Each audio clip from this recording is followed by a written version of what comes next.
جب کوئی شخص فوت ہو جاتا ہے تو اس کے اعمال کا سلسلہ ختم ہو جاتا ہے۔ جب آپ تھے تو آپ نماز بھی پڑھتے تھے اور آپ کے نامہ اعمال میں اس کا ثواب درج ہوتا تھا۔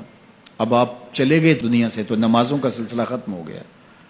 آپ صدقہ دیتے تھے، اس کا ثواب آپ کو دیا جاتا تھا، اب آپ نہیں دے سکتے۔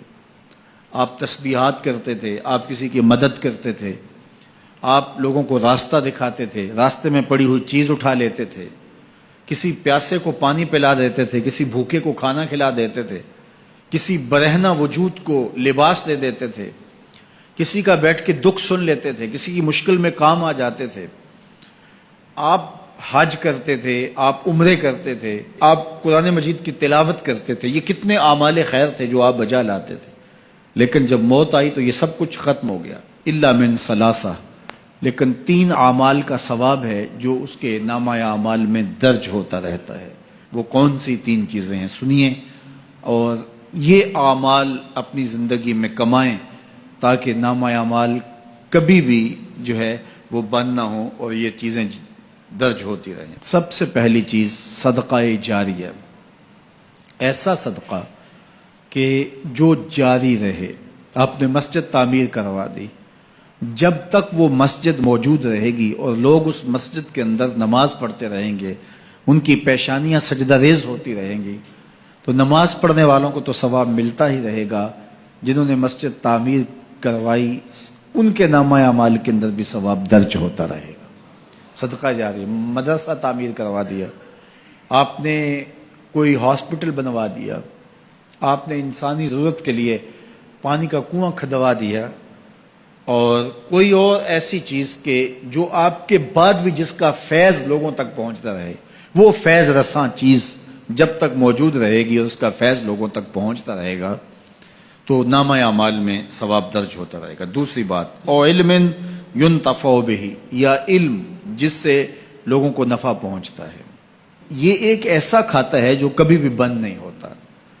آج میں اگر حضور علیہ السلام کے فرامین آپ کے سامنے رکھ رہا ہوں اور آپ اس کو سن رہے ہیں، اور اللہ توفیق عمل بھی نصیب فرمائے، تو مجھے بتائیے، مجھے تو اس کا ثواب ہو ہی رہا ہے۔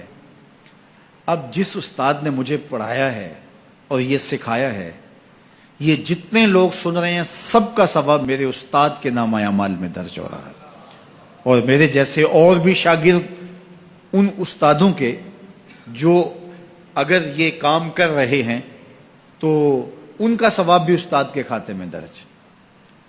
اب اس کا ثواب پھر ان کے استاد کے کھاتے میں درج، اور پھر ہمارے استادوں کے جتنے بھی ہم سبق تھے سب کا ثواب ان استادوں کے کھاتے میں درج، اور پھر ان کا ان کے کھاتے میں، اور یہ چلتے چلتے حضرت ابو ہریرہ کے کھاتے میں چلا گیا، اور پھر ان کا ثواب رسول کریم کے کھاتے میں گیا۔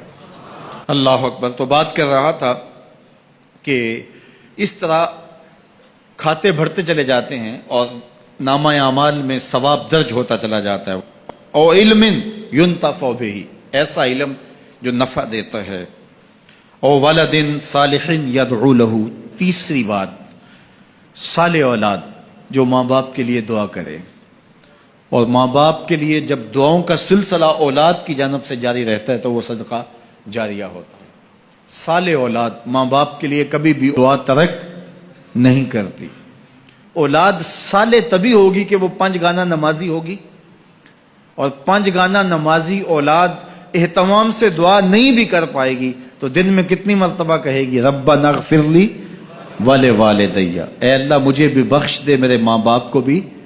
ایک شخص کے 2 بیٹے ہیں، 3 بیٹیاں ہیں، 3 بیٹے ہیں، 4 بیٹیاں ہیں، اور وہ نمازی ہیں، اور روز کہتے ہیں ربنا اغفر لی ولوالدی۔ یار کبھی تو کوئی لمحہ ایسا ہوتا ہے جب تار جڑی ہوئی ہوتی ہے، کبھی تو لمحہ ایسا ہوتا ہے جب بالکل خلوص کا رشتہ مضبوط ہوتا ہے، کبھی تو لمحہ ایسا ہوتا ہے جب رقت تاری ہوتی ہے۔ تو بچپن، لڑکپن، جوانی، بڑھاپا، روز دعا مانگ رہا ہے ربنا اغفر لی ولوالدی، کبھی بیٹی مانگ رہی ہے، بیٹا مانگ رہا ہے۔ تو صالح اولاد کی دعائیں ماں باپ کے درجوں کی بلندی کا ذریعہ ہے۔ تو 3 چیزیں ارشاد فرمایا کہ یہ منقطع نہیں ہوتی، صدقہ جاریہ، علم نافع، اور صالح اولاد۔ اللہ ہمیں صدقہ جاریہ کی توفیق بھی دے، اور اللہ ہمیں علم نافع سیکھنے اور علم نافع آگے منتقل کرنے کی توفیق بھی دے، اور اللہ جل شانہ ہمیں توفیق عطا کرے کہ ہم اپنی اولاد کی ایسی تربیت کریں کہ کل ہمارے لیے وہ صدقہ جاریہ بنیں، اور ہمارے مرنے کے بعد بھی اور ہماری زندگی میں بھی ہمارے نامہ اعمال میں نیکیوں کے درج ہونے کا سبب و ذریعہ ہو، اور ہمارے لیے دعاؤں کا سلسلہ جاری رہے۔